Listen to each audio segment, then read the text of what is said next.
யோசேப்போட அசிஸ்டண்ட்டை விசாரிக்கிறாங்க.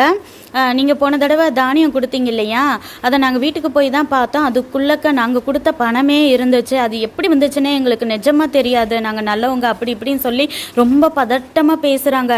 உடனே அந்த அசிஸ்டன்ட் சொல்கிறாரு, ஐயோ பயப்படாதீங்க, உங்களுக்கு சமாதானம், உங்கள் தேவன் தான் அந்த உங்களுடைய பணத்தை உங்களுக்கு புதையலாக கொடுத்துருப்பாரு.